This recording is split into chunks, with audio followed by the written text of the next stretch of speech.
Depending on who you ask, Kevin Durant is a bit of a touchy subject in the NBA. In a new era of basketball where pretty much anyone can win the championship, Durant has made a habit of hopping from team to team, with most of his tenures ending in misfortune. However, in this video, I'll hopefully convince you that Kevin Durant is a top 10 player of all time.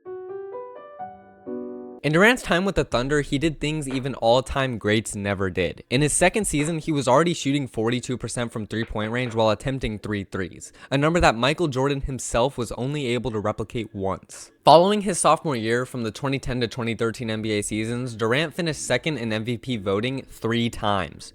3 times in 4 years. If you think that Shea was a young MVP this year, just think that Durant was on the verge of winning MVP when he was 21. In 2012, he led the Thunder through an all-time playoff run to make the NBA Finals, in which they unfortunately ran into LeBron. History never looks kindly on losers, and Kevin Durant was fully aware of that. Even though he had made a stage that many NBA players only dream of, he knew media and fans alike would only focus on who won. In 2014, he finally got his well-deserved MVP, but he couldn't turn his extremely impressive individual performance into team performance. In the years to come, the Thunder both didn't make the playoffs and blew a 3-1 lead, forcing Durant to make a tough decision. Remember when I said KD was fully aware that history doesn't care about losers? Of course he do, it was like 30 seconds ago. Well, problem is, KD was a little too aware of it. Despite making deep playoff runs, averaging MVP numbers, and even making the finals, the success wasn't enough for him.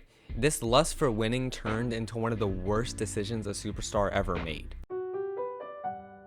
This is the time in Kevin's career that many used to discredit him, and almost rightfully so. Joining a 73-9 team isn't something to look over. However, I'm willing to make a case that I think could change someone's mind about this entire argument. So first, close your eyes and think of an all-time great championship winning duo. A duo in which, during each championship run, it was a gamble on who won Finals MVP. Some names that just probably popped into your mind include Kareem and Magic, Kobe and Shaq, Curry and Durant. Every player I just named is in 99% of people's top 10 all time, except for KD. Now, to a person who doesn't know much about the NBA, you could think of reasons for this. 1, maybe KD just fell off and never played as good.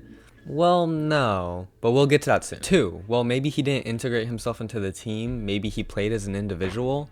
Also no. KD recorded the lowest usage percent of his career in Golden State while also recording some of the highest assist percentages in his career. 3, you could say, well, maybe Curry was better. Also no. In both finals wins he had with Golden State, he won Finals MVP, meaning he was the most valuable player on a team that had prime Stephen Curry on it. None of these arguments make sense.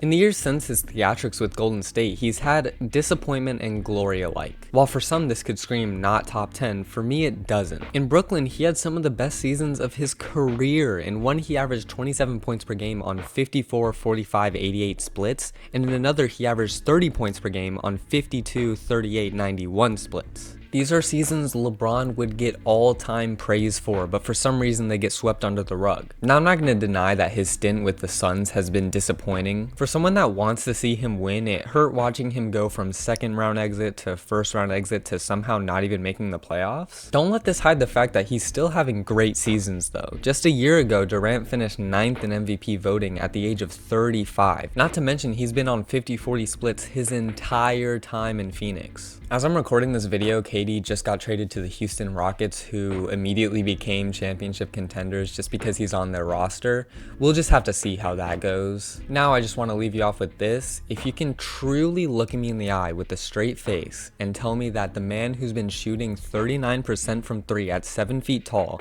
averaging more points per game in a better efficiency than LeBron James, and has more Finals MVPs than 99% of anyone who's ever played in the NBA somehow isn't in your top 10, I don't think you're a true basketball fan, I just think you're a hater. And for those who put Curry in their top 10 but claim Larry Bird is a better player than KD, I need you to take a break from social media, ignore what other people are feeding you, and actually think for once. It's really helpful. Thanks for watching until the end. I'm pretty proud of how this video turned out, and I really want to make more stuff like this. So if you want to see that, smash that like button, hit that subscribe bell, and yeah, thanks for watching.